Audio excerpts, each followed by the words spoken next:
Hey, what's up, CollectionDX fans? This is Necro Dave back with a video review. Today I'm going to be taking a look at the Evolution Toy Dynamite Action product number 13, Rokushingattai Godmars. Now you may be asking yourself, Dave, how do you know what toy this is? Well, because it says so 5 times on the box. Check it out. Rokushingattai Godmars, Rokushingattai Godmars, Godmars, Rokushingattai Godmars, Godmars. Yeah, 5 times. I thought that was pretty funny.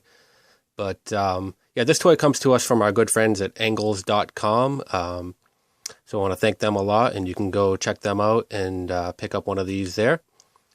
And so yeah, we'll just take a quick look at the box. I'm not going to get too in-depth in this video.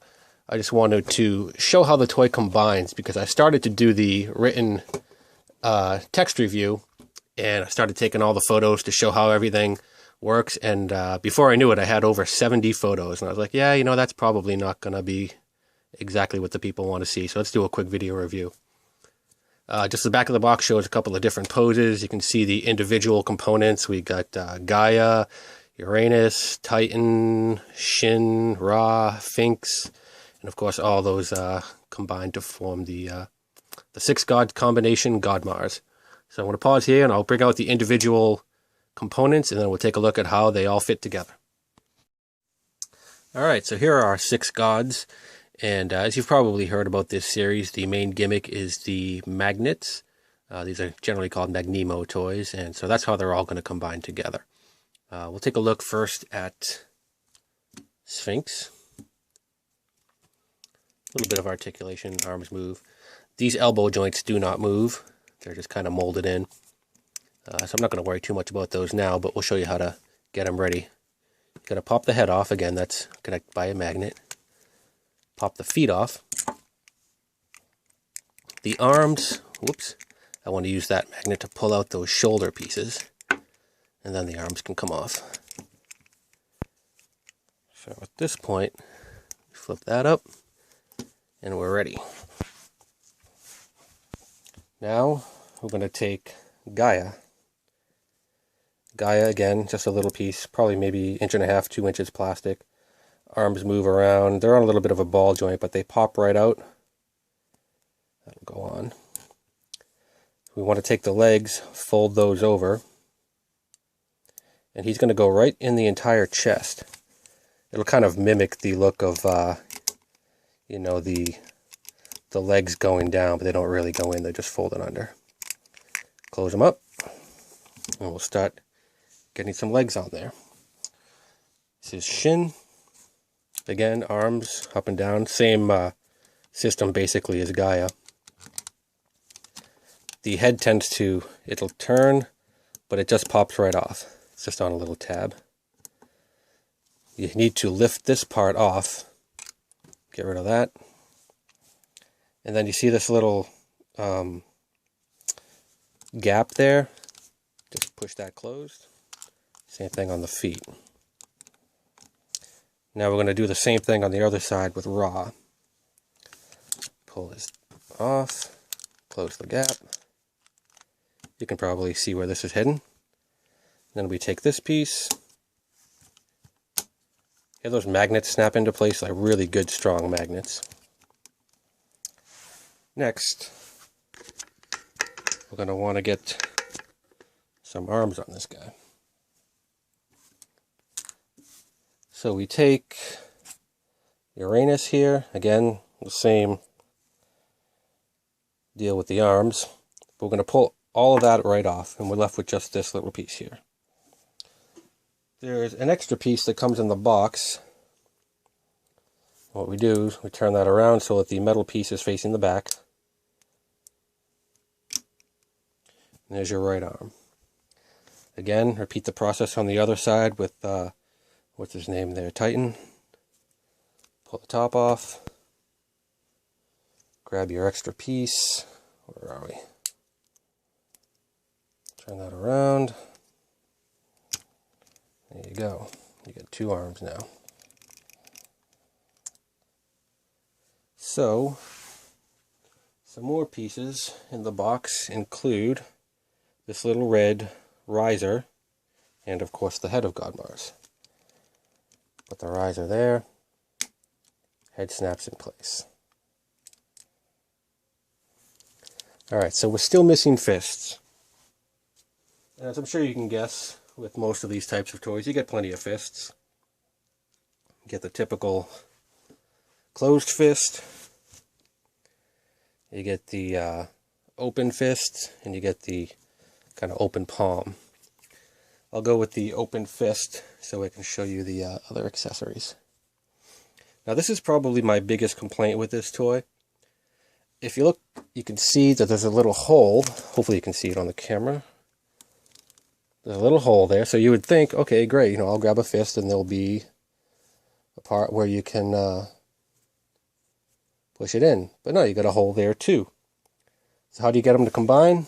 Well, you have to steal this little peg from the arm of the Sphinx robot. You can see a little ball there. There's another one inside the socket. You got to take that out and then put it into there. And it's really hard to do. I've had to do it with my teeth every single time. There we go.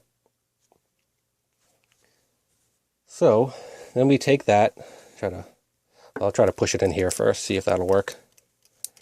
It's usually pretty tight and hard to do, but, the more you do it, the easier it gets. So that time it actually went.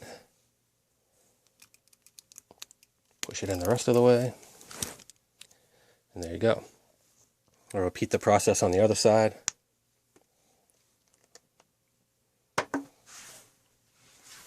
Now these are very little pieces, and I'm afraid I'm going to lose them at one point and I'll be stuck with a robot that has no fists. Put an open palm one on this time. That's not even really in there. I'm trying to finagle it. There it goes. Like I said, it's been getting easier. If I had tried to do that the first time, it probably would have popped out and fallen away. But yeah, for a toy that's main gimmick is magnets, you would think maybe that they would attach the fist with, I don't know, what could you use? Maybe magnets? I don't know. That's what I would do. But what do I know? Alright, so for weaponry, we've got a big giant sword. Of course, that fits right in here in the hand. And of course, you get an open fist on the left side too. I just am right-handed myself, so a little bit of bias. So what does the fully combined robot look like in terms of articulation? Well, you've got those same detents that you had for the Sphinx robot. They sound really nice. Elbow joints there. Again, that's on a magnet. The fists are a little bit on a ball joint, so you can turn them around. Everything's the same on the other side. You see a magnet there that turns. This actually leans forward too. I don't know if you can see that. The feet, a little bit of a give there.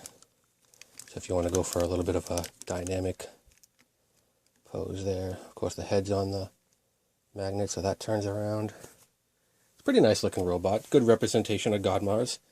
Get all that junk out of there. And there's one other feature I want to show you too. I'm going to lift that up to get it. You can see a little nub there. And it comes with this kind of blast effect. I haven't watched the entire show yet, so I haven't seen this. I remember watching the first, I don't know, 6 or 7 episodes, probably 10 years ago, and somehow I got distracted and never finished it. But you put that in there, you close that, and it's got this big G coming at you.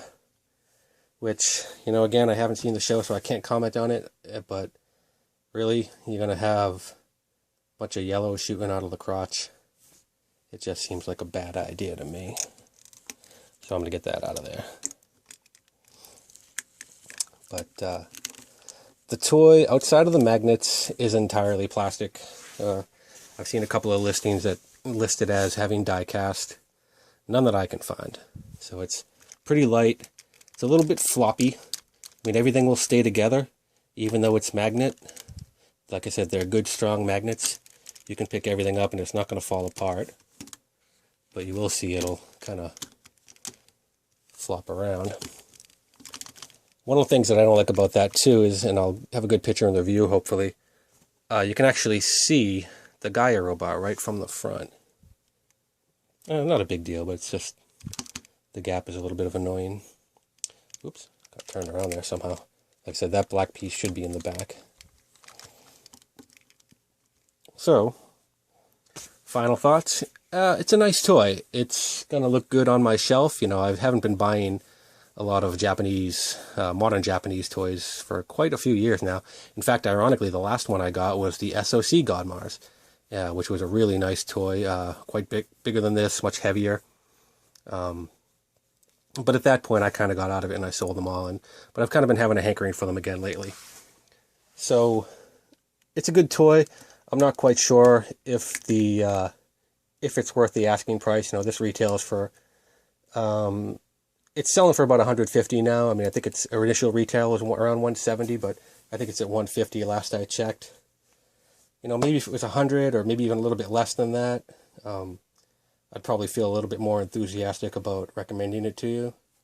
But with all the parts swapping, with the lack of metal, yeah, you know, your mileage may vary, as they always say, but I'm not sure it's quite worth the full price. So yeah, if you can get this on sale or on clearance somewhere, you'd probably enjoy it a lot more than at full price.